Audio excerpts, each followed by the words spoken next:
ഓം നമ ശിവായ. ഓം നമ ശിവായ. നർമ്മദേ ഹർ. നമസ്കാരം സുഹൃത്തുക്കളെ, എൻ്റെ പേര് അരുൺ പ്രഭു. നിങ്ങൾക്കെല്ലാവർക്കും എൻ്റെ ഈ ചാനലിലേക്ക് സുസ്വാഗതം. കഴിഞ്ഞ 2013 വർഷത്തിലാണ് ഞാൻ ഈ വീഡിയോ യൂട്യൂബിലൂടെ ഇടാൻ തുടങ്ങിയത്. ഇന്നേ വരെ ധാരാളം പേർക്ക് മാറ്റം വന്ന് അവരുടെ ജീവിതം നല്ല രീതിയിൽ മുമ്പോട്ട് പോകുന്നു എന്നതിൻ്റെ സന്തോഷത്തിലാണ് ഞാൻ ഈ വീഡിയോ, ഈ എപ്പിസോഡ് വിനിയോഗിക്കുന്നത്. നിങ്ങളുടെ എല്ലാവരുടെയും സപ്പോർട്ട് ഇനിയും ഈ ചാനലിലൂടെ ഓരോ എപ്പിസോഡിലും നിങ്ങൾ എനിക്ക് തരുന്ന പ്രോത്സാഹനം, അതേപോലെ നിങ്ങൾക്ക് വരുന്ന മാറ്റങ്ങൾ നിങ്ങൾ വാട്സപ്പിലൂടെയും കോളിലൂടെയും വിനിമയം ചെയ്യുന്ന സന്ദേശങ്ങൾ വളരെയധികം സന്തോഷം തരുന്നു. ഇനിയും നിങ്ങൾക്കെല്ലാവർക്കും ഉപകാരപ്പെടുന്ന രീതിയിൽ സിദ്ധ താന്ത്രിക പ്രകാരമുള്ള എല്ലാവിധ ടിപ്സുകളും ഇനിയും അപ്പയുടെ അനുഗ്രഹത്തോടെ നിങ്ങളിലേക്ക് എത്തിക്കുവാൻ എന്നെ കൊണ്ട് സാധിക്കട്ടെ എന്ന്. അതേപോലെ ഇന്നത്തെ വീഡിയോ ചിലത് പറയാനും ചില സത്യങ്ങൾ നിങ്ങൾ അറിയാനും കൂടിയിട്ടാണ് ഞാൻ ഈ വീഡിയോ, ഈ എപ്പിസോഡ് വിനിയോഗിക്കുന്നത്. ഇതുവരെ നിങ്ങൾ നിങ്ങളുടെ വീട്ടിലിരുന്ന് ചെറുപൊടിക്കൈകളുടെ ജീവിതത്തിൽ വരുന്ന പ്രശ്നങ്ങൾ എങ്ങനെ മാറ്റാം എന്നുള്ള ടിപ്സുകളാണ് ഞാൻ ഓരോ എപ്പിസോഡായിട്ട് ഇത്രയും വർഷം മറ്റുള്ള ഒരു ചാനൽ സപ്പോർട്ടോ അല്ലെങ്കിൽ ഒരു PR വർക്കോ ഒന്നിനും പോകാതെ എൻ്റെ എന്ന ഈ ചാനലിലൂടെ നിങ്ങൾക്ക് അറിവ് തരുന്നതിൽ വളരെയധികം സന്തോഷമുണ്ട്. അപ്പോൾ ഇനിയും നിങ്ങളുടെ സപ്പോർട്ട് പൂർണ്ണമായിട്ട്, നിങ്ങളുടെ സുഹൃത്തുക്കളുടെയും സപ്പോർട്ട് പ്രതീക്ഷിക്കുന്നു. അപ്പോൾ ഇന്നത്തെ എപ്പിസോഡ് വളരെ സീരിയസ് ആയിട്ട് മനസ്സിലാക്കണം. ഇത്രയും വർഷം നമ്മൾ ജീവിക്കുന്ന ഒരു രീതിയല്ല ഇനിയുള്ള അങ്ങോട്ടുള്ള ദിവസങ്ങൾ. ഞാൻ കൽക്കി അവതാരത്തെക്കുറിച്ച് പറഞ്ഞായിരുന്നു. കലിയുഗത്തിൻ്റെ ലാസ്റ്റ് സ്റ്റേജാണിത്. ഈ വർഷം, അതായത് 2025 തൊട്ട് 2028 വരെ ഓരോ പ്രശ്നങ്ങൾ കൂടിക്കൂടി വരുന്ന ഒരു സാഹചര്യമായിരിക്കും. അതായത് ഇപ്പോൾ ഓഗസ്റ്റായി 2025.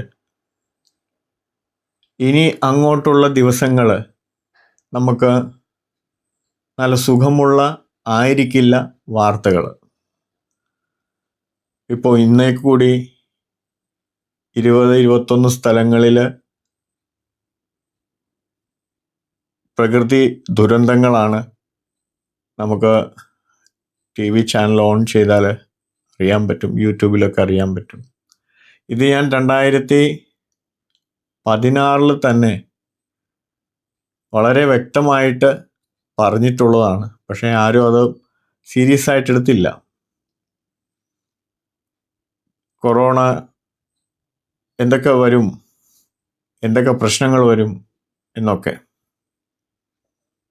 ചില സത്യങ്ങൾ നമ്മൾ പറയുമ്പോൾ അത് അസാൾട്ടായിട്ട് കാണുമ്പോഴാണ്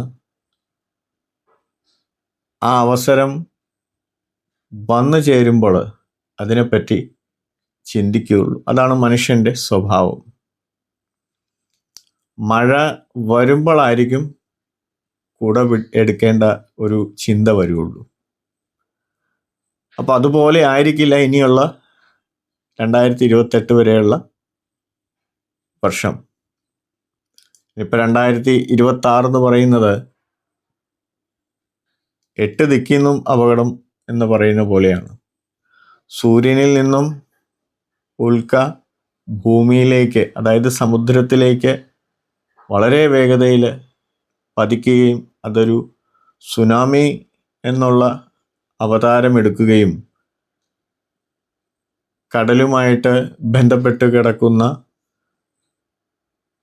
ഏരിയാസ്, രാജ്യങ്ങൾ അത് കടൽ എടുക്കുകയും, അതേപോലെ നോർത്ത് ഇന്ത്യയിൽ നിന്ന് ഇപ്പോൾ തുടങ്ങിയിട്ടുണ്ട്, മധ്യപ്രദേശ് വരെ എത്തിയിട്ടുണ്ട് ഈ പറയുന്ന മേഘവിസ്ഫോടനം എന്നുള്ള വളരെ അപകടകരമായിട്ടുള്ള പ്രകൃതിയുടെ വിഭാസങ്ങൾ. ഒരിടത്ത് അപകടങ്ങൾ കൂടി വരുന്ന സ്വഭാവങ്ങൾ,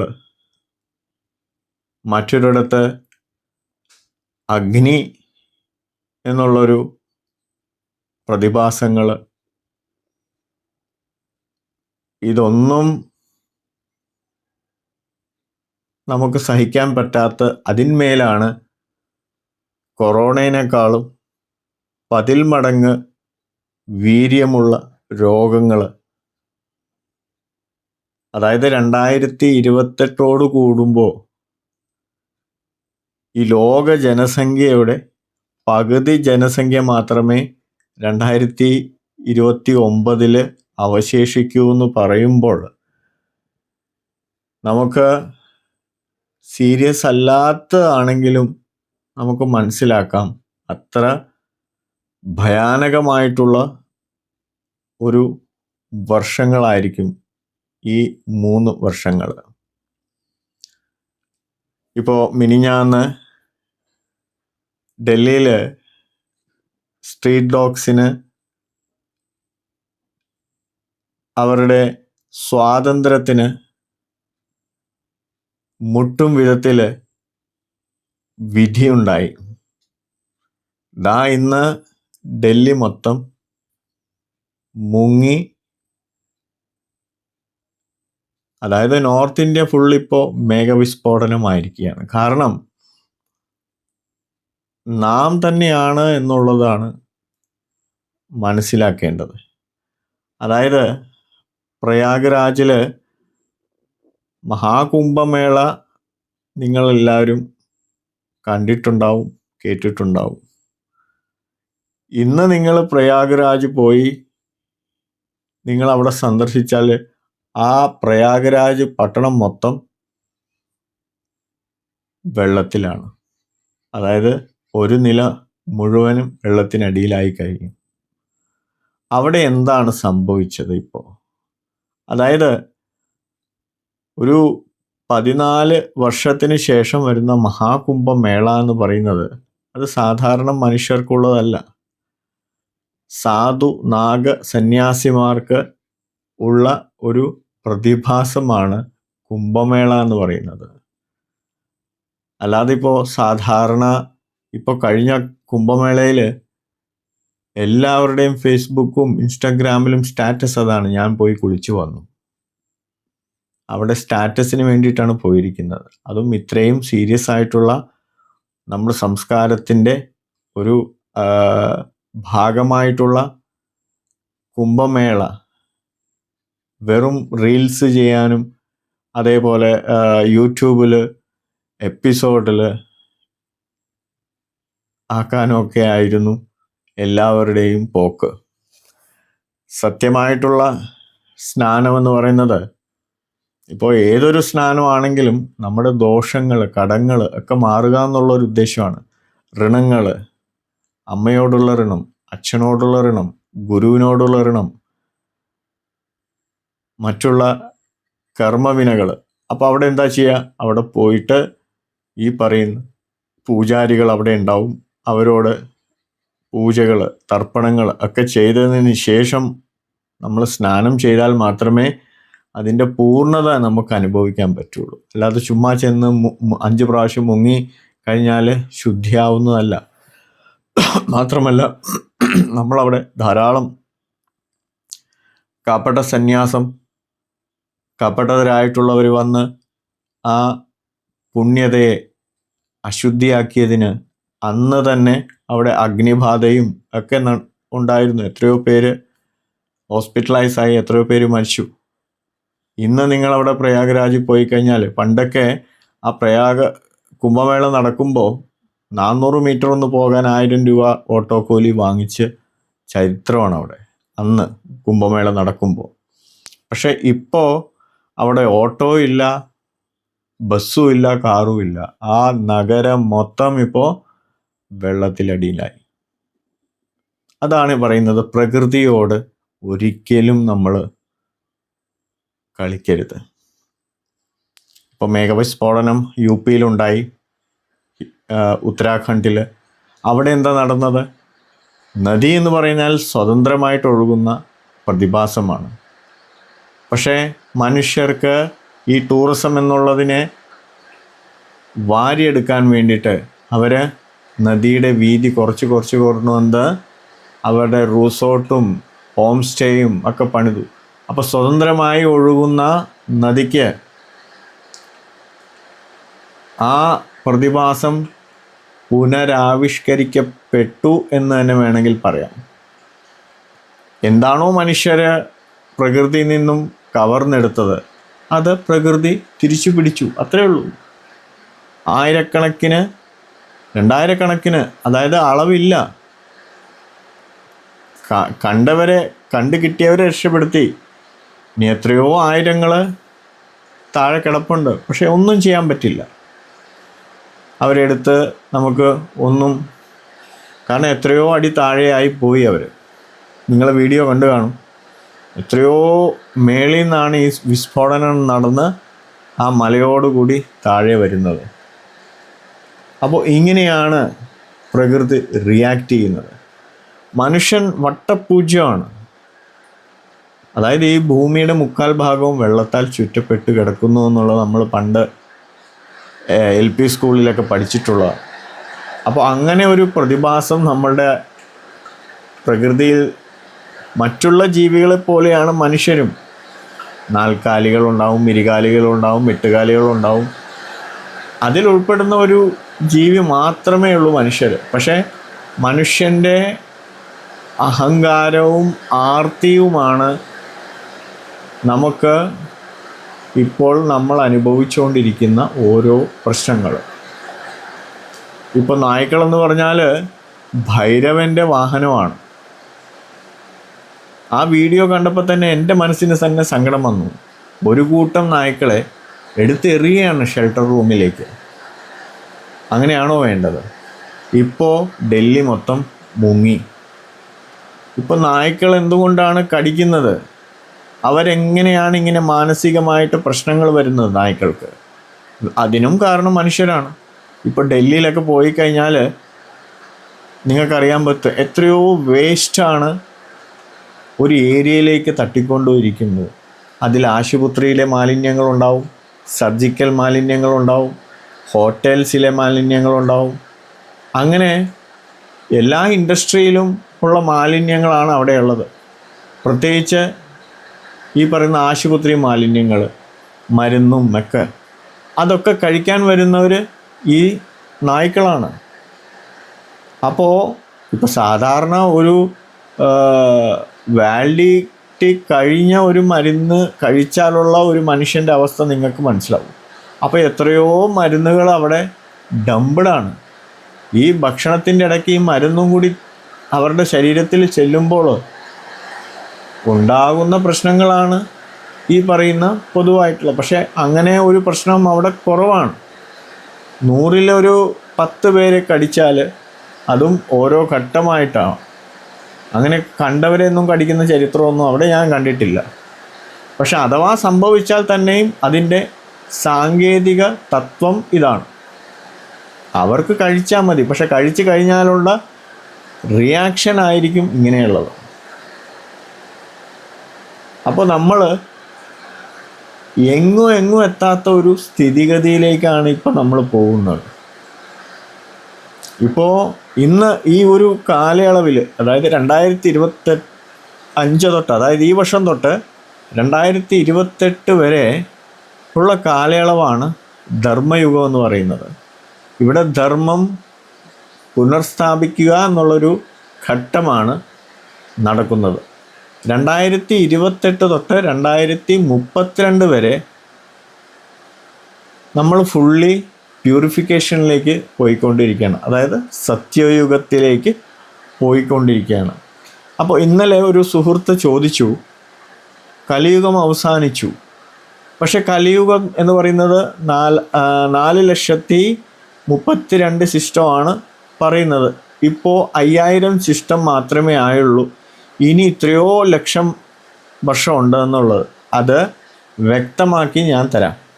അതായത് ഈ പറയുന്ന ബ്രഹ്മാവാണ് ഈ പറയുന്ന എല്ലാ വേദങ്ങൾക്കും കാരണവൻ. അപ്പോൾ ഏത് സമയവും ബ്രഹ്മാവിൻ്റെ സമയത്തോട് കാൽക്കുലേറ്റ് ചെയ്തിട്ടാണ് എഴുതിയിട്ടുള്ളത്. അതായത് ഒരു 1000 വർഷം, ബ്രഹ്മാവിൻ്റെ 1000 വർഷം എന്ന് പറയുന്നത് മനുഷ്യർക്ക് 1,00,000 വർഷമാണ്. അതായത് ബ്രഹ്മാവ് പറഞ്ഞ കൺസെപ്റ്റ് അനുസരിച്ച് വരുമ്പോൾ ആ കാൽക്കുലേഷനാണ് നമ്മൾ കാണുന്നത്, അതായത് മനുഷ്യൻ്റെ കാൽക്കുലേഷൻ. പക്ഷെ ബ്രഹ്മാവ് എഴുതിയത് ബ്രഹ്മാവിൻ്റെ കാൽക്കുലേഷനാണ്. 4,320 വർഷം. പക്ഷെ നമ്മളത് കാൽക്കുലേറ്റ് ചെയ്യുമ്പോൾ എങ്ങനെയാണ്? 4,30,000 എന്നൊക്കെ പറയും. പക്ഷേ വന്നിട്ടും പോയിട്ടും 10-200 വർഷം ഇനിയുള്ളൂ, അതിനപ്പുറത്തില്ല കലിയുഗം. അതിനുള്ളിൽ തന്നെ ഒരുമാതിരി, ഞാൻ നേരത്തെ പറഞ്ഞല്ലോ, ലോക ഇപ്പോഴത്തെ ജനസംഖ്യയുടെ പകുതിയെ അവശേഷിക്കുകയുള്ളൂ. ഇനി നിങ്ങൾ വ്യക്തമായിട്ട് മനസ്സിലാക്കണം, ഇതിൽ നിന്നും നമുക്ക് ധർമ്മം പുനർസ്ഥാപിക്കുക എന്നുള്ള ചടങ്ങാണ് ഇപ്പം നടക്കുന്നത്. അപ്പം അതിന് വേണ്ടത് പൂർണ്ണമായ ഭക്തി, ആ ശിവത്തിൽ, ആ നാരായണനിൽ പൂർണ്ണമായിട്ട് വിശ്വസിക്കുക. ഇന്ന് ധാരാളം, ഭഗവാൻ തന്നെ പറഞ്ഞിട്ടുണ്ട്, കലിയുഗത്തിൽ ചപലരായിട്ടുള്ള മ്ലേച്ഛന്മാരായിട്ടുള്ള ധർമ്മഗ്ലാനി വരുന്ന സാധു സന്യാസിമാരും ഉണ്ടാവും. അതേപോലെ കുറേ ഓർഗനൈസേഷൻസൊക്കെ ഉണ്ടാവും. ഉപദേവതകൾ വളർന്നു, അതായത് അനാവശ്യമായിട്ടുള്ള ഉപദേവതകൾ. കാരണം കൽക്കി എന്ന് പറയുന്നത് ആ ഒരവസ്ഥയിൽ ധർമ്മം പുനഃസ്ഥാപിക്കുകയാണ്. അതായത് അനാവശ്യമായ ദേവതകളെ, അതായത് നമുക്ക് ദേവത എന്ന് പറയുന്നത് കൺസെപ്റ്റ് വേറെ, ഉപദേവത എന്ന് പറയുന്ന കൺസെപ്റ്റ് വേറെ. അപ്പോൾ ഉപദേവതയിലും താഴെ ദേവ എന്നുള്ള കൺസെപ്റ്റിലുള്ള ചൈതന്യങ്ങളെ ഉപാസിച്ച്, കാരണം പെട്ടെന്ന് ഫലം നൽകുക എന്നുള്ള കൺസെപ്റ്റാണ്. പക്ഷെ പെട്ടെന്ന് ഫലം നൽകും, അതേപോലെ എടുക്കുകയും ചെയ്യും. അങ്ങനത്തെ, കാരണം കലിയുഗത്തിൽ മനുഷ്യന് ആർത്തി കൂടുതലാണ്. എന്നെക്കാളും നിന്നെക്കാളും കൂടുതൽ വേണമെന്നുള്ള ആഗ്രഹിക്കുന്നവരാണ്. അപ്പോൾ ഇങ്ങനെയുള്ള സ്ഥിതിയിൽ പെട്ടെന്ന് എവിടെ പോയാൽ കാര്യം നടക്കും എന്നുള്ള ചിന്തയാണ് എല്ലാവർക്കും. പക്ഷേ നമ്മൾ മറക്കുന്നത് നമ്മുടെ ഭഗവാനെയാണ്, ശ്രീമൻ നാരായണനാണ്, സദാശിവനാണ്.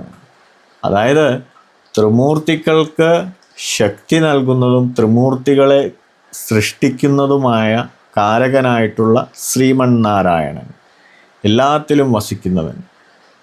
കണ് ശിവ.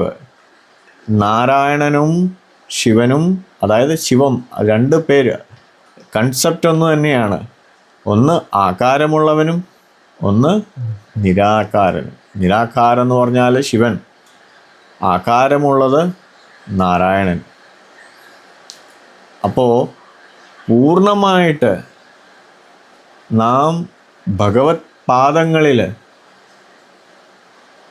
ആ നാമത്തിൽ ഇനിയുള്ള ശിഷ്ട വർഷം മുമ്പോട്ട് പോയാൽ ഈ കലികൽമഷ ദോഷങ്ങൾ നമ്മളെ തൊടില്ല എന്നുള്ളത് നിങ്ങൾ മനസ്സിലാക്കുക.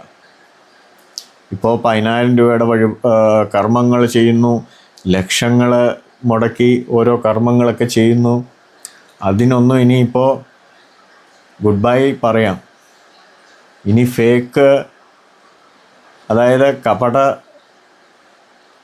ദൈവികത, കപട ഓർഗനൈസേഷൻ, അതിനൊക്കെ പൂട്ട് വീഴും എന്നുള്ളത് ഉറപ്പാണ്. കാരണം ഇവിടെ മനുഷ്യനല്ല, മനുഷ്യൻ്റെ കയ്യിൽ നിന്ന് പോയി. 2025 ടു ഈ പറയുന്ന 2028 വരെ കൺട്രോൾ ചെയ്യുന്ന പ്രകൃതിയാണ്. അവിടെ പാല് വേറെ വെള്ളം വേറെയാക്കി ഭഗവാൻ കാട്ടിയിരിക്കും.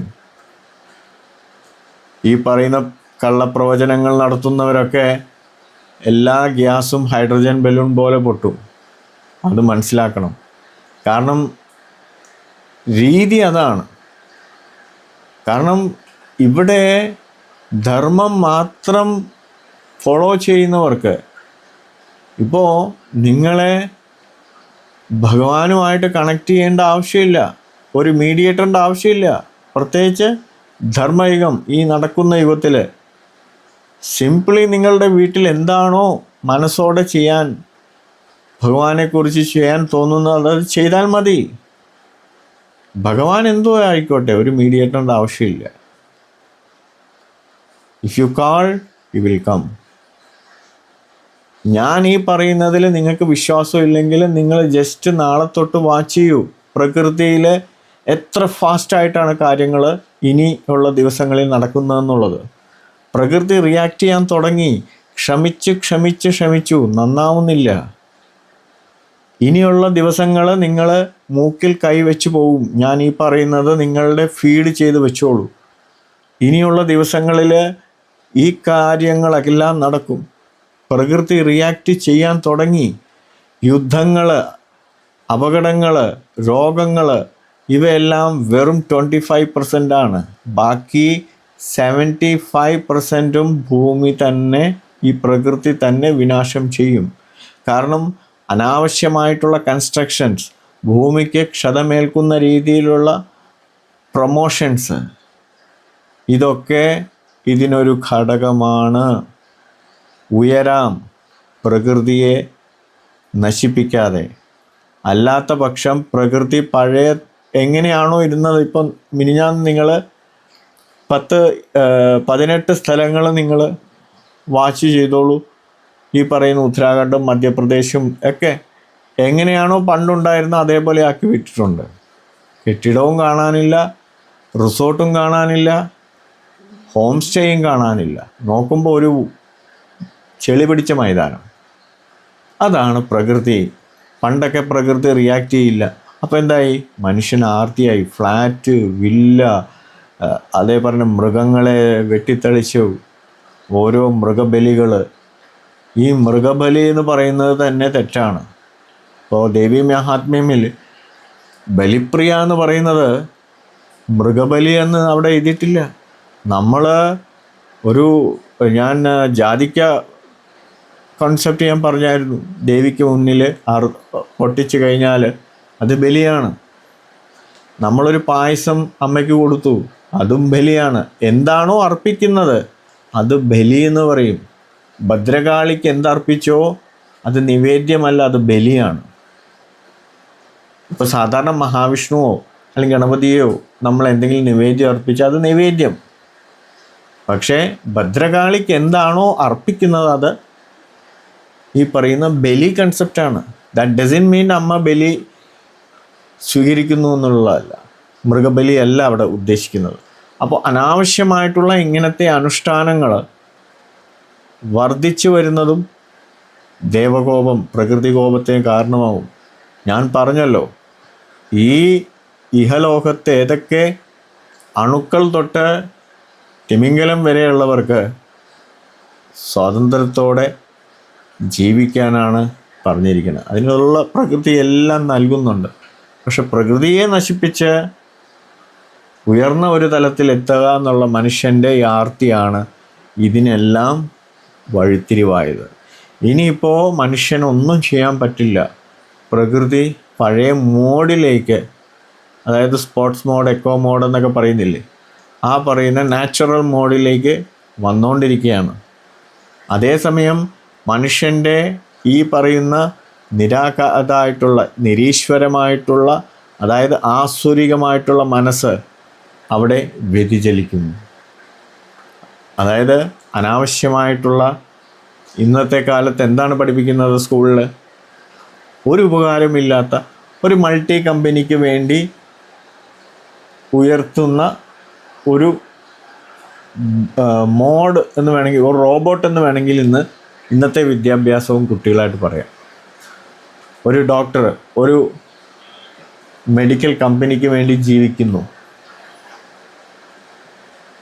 ഒരു വക്കീൽ ഒരു സോഴ്സ് ഓഫ് ടെററിന് വേണ്ടി ജീവിക്കുന്നു. പണമാണ് അവിടെ മെയിൻ.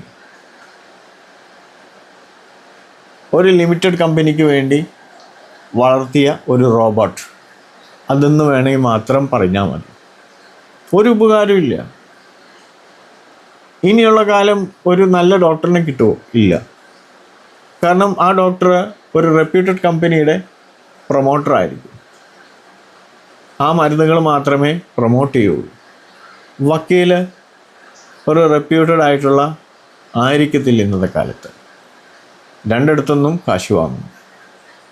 അതാണ് നടക്കുന്നത്. സത്യമായി തന്നെ പറയണം. അഥവാ ഈ ഒരു കാലത്ത് സത്യം പൂർണ്ണമായിട്ട് പറഞ്ഞു എന്നിരിക്കട്ടെ, അവനെ ക്രോസ് വിസ്താരം ചെയ്യാൻ വേറെ കാലവും. കാരണം നിയമം എല്ലാം ഒരു തരം നെഗറ്റീവിലേക്ക് പോയിക്കൊണ്ടിരിക്കുന്നു. ആരെയും വിശ്വസിക്കുന്ന ഒരു സ്ഥിതിഗതിയിലല്ല ഇന്നത്തെ ലൈഫ് സ്റ്റൈൽ പോകുന്നത്. അപ്പോൾ അതൊക്കെ മനസ്സിലാക്കിയിട്ടാണ് ഈ ഒരു ധർമ്മയുഗം നടക്കുന്നതും അത് സത്യമായിട്ടും നടക്കും. ഞാൻ നേരത്തെ പറഞ്ഞു, കൈവിട്ടുപോയി. ഇനി നമുക്കത് തിരിച്ചു പിടിക്കാനൊക്കില്ല. നമുക്കാകെ ഒരേ ഒരു സൊല്യൂഷനേ ഉള്ളൂ. അവരവരുടെ ജീവിതം മതത്തിൽ നിന്നുകൊണ്ട് അവരുടേതായിട്ടുള്ള ജപങ്ങൾ നടത്തുക. ഈ പറയുന്ന മുസ്ലിം മതമാണെങ്കിലും ഹിന്ദു മതമാണെങ്കിലും ക്രിസ്ത്യാനിറ്റി ആണെങ്കിലും ബുദ്ധമതമാണെങ്കിലും ഇപ്പോൾ ഇതേ ഉള്ളൂ ഒരു വഴി. ആ സങ്കീർത്തനത്തിൽ, ആ ജപത്തിൽ നമുക്ക് മുഴുകുക എന്ന് മാത്രമേ നമുക്ക് പറയാനുള്ളൂ. ഭക്തി ആണ് വേണ്ടത്. ജപമോ ഉപാസനയോ ഒന്നുമല്ല ശക്തി എന്ന് പറയുന്നത്. ഭക്തി എന്ന് നിർവചിക്കുമ്പോൾ തന്നെ കുറേ നിർവചനമുണ്ട്. പക്ഷെ അതെല്ലാം തെറ്റാണ്. ഭക്തി എന്ന് പറഞ്ഞാൽ ഭഗവാനെ കണ്ട് ഭഗവാനോട് അല്ലാതെ ഭഗവാൻ നമ്മളോട് ആവശ്യപ്പെട്ട എന്താ വേണ്ടതെന്ന് പറഞ്ഞാൽ എനിക്ക് ഭഗവാൻ മാത്രം മതിയേന്ന് പറഞ്ഞു ആ ഒരു മനസ്സാണ് ശരിക്കും ഭക്തി എന്ന് പറയുന്നത്. അല്ലാതെ ഭഗവാനെ കണ്ട് അനുഗ്രഹം വാങ്ങുക എന്ന് പറഞ്ഞാൽ ആസുരീകമാണ്. ഇപ്പോൾ അനുഗ്രഹം വാങ്ങിച്ചവരുടെയൊക്കെ ഗതി എന്താണെന്ന് ആരെങ്കിലും ജീവിച്ചിരിപ്പുണ്ടോ? ഹിസ്റ്ററിയൊക്കെ നിങ്ങൾ വായിച്ചിട്ടുണ്ടാവും. രാവണനും കംസനും ഒക്കെ അനുഗ്രഹം, ഭഗവാൻ പ്രത്യക്ഷപ്പെട്ട അനുഗ്രഹങ്ങളൊക്കെ വാങ്ങിച്ച്, ഭഗവാനിൽ നിന്ന് അനുഗ്രഹം വാങ്ങിച്ചോ അവൻ നശിക്കത്തേ ഉള്ളൂ. ഭഗവാന്റെ നെഗറ്റീവ് അല്ല. ഭഗവാൻ എന്നുള്ളൊരു കോൺസെപ്റ്റ്, അതായത് മീരാഭായി, കുചേലൻ, ഇതൊക്കെ ഭഗവത് ഭക്തിയുള്ളവരാണ്. അവരൊന്നും ആവശ്യപ്പെട്ടിട്ടില്ല, പക്ഷെ ഭഗവാൻ അവരെ എല്ലാം നല്ല രീതിയിൽ പ്രൊട്ടക്റ്റ് ചെയ്യുന്നുണ്ട് എല്ലാ വിധത്തിലും. ഇപ്പോൾ കുചേലൻ്റെയൊക്കെ ഹിസ്റ്ററി ഓർത്ത് നോക്കി, ഭഗവാനെ കണ്ട മാത്രമല്ല എല്ലാം മറന്നു, ചോദിക്കാൻ വന്ന എല്ലാം മറന്നു. എന്നാൽ ഭഗവാൻ അവൻ്റെ മനസ്സിൽ എന്താണോ, അവൻ്റെ ഭാര്യ അവനോട് പറഞ്ഞ എന്താണോ അതിൻ്റെ 100 ഇരട്ടി അവർക്ക് കിട്ടി. അതാണ് ഭഗവാൻ, അതാണ് ഭക്തി. അല്ലാതെ നാമജപം ജയിച്ചുകൊണ്ടോ, ഇന്നത്തെ കാലത്ത് നാമജപം ജപിച്ചുകൊണ്ടോ ഉപാസന ചെയ്യുന്നതുകൊണ്ടോ ഒന്നും പൂർണ്ണ ഭക്തി നമുക്ക് കിട്ടത്തില്ല. കാരണം that is only for sourcing. അതൊക്കെ കഴിഞ്ഞു. അക്കാലം ജപം ചെയ്യേണ്ട കാലവും ഉപാസന ചെയ്യേണ്ട കാലമൊക്കെ കഴിഞ്ഞു. ഇപ്പോൾ സ്റ്റേജ് മാറി. അവിടെ പൂർണ്ണ ഭക്തിയാണ് നമുക്ക് വേണ്ടത്. ആ ഭക്തി ഉണ്ടെങ്കിലേ ഭഗവാനുമായിട്ട് അറ്റാച്ച് നമുക്ക് കിട്ടുള്ളൂ. ഇന്ന് നമ്മൾ ഭഗവാനെ ചെന്ന് അമ്പലത്തിൽ ചെല്ലുന്ന തന്നെ കാര്യം കാണാൻ ആ ഒരു തലമാണിന്ന്. പക്ഷെ ഭഗവാനോടൊന്നും ചോദിക്കാതെ ജീവിച്ചവർക്ക് എല്ലാ രീതിയിലും സക്സസ് ആണ്.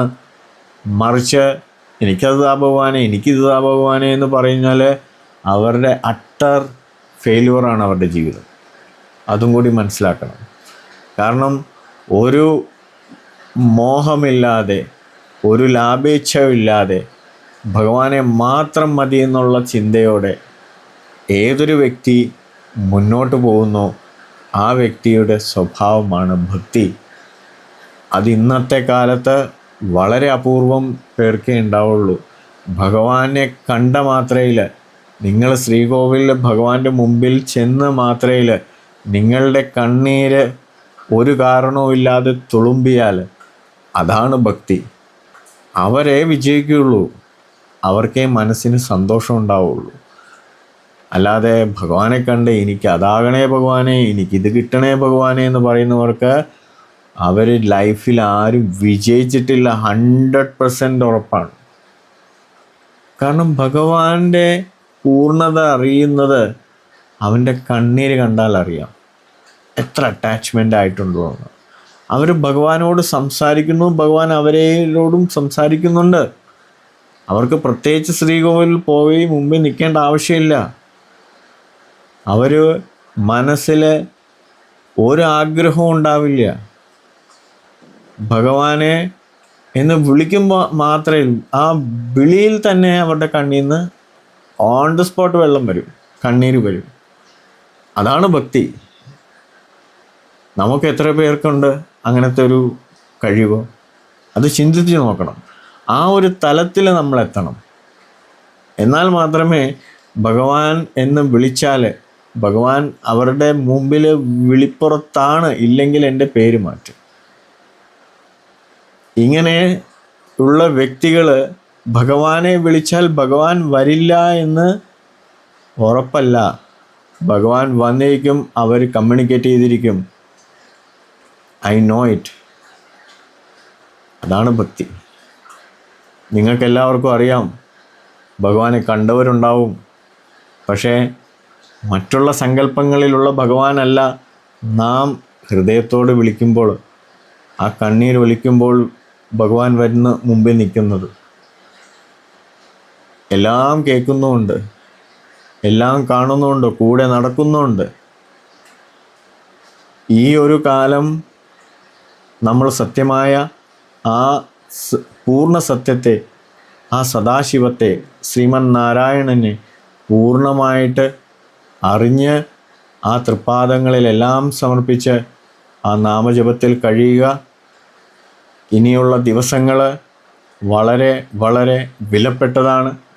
ഇനിയുള്ള ദിവസങ്ങളിൽ നിങ്ങൾ കാറ്റിൽ കേൾക്കുന്നത് ഇതേപോലത്തെ അപകടങ്ങളാണ്.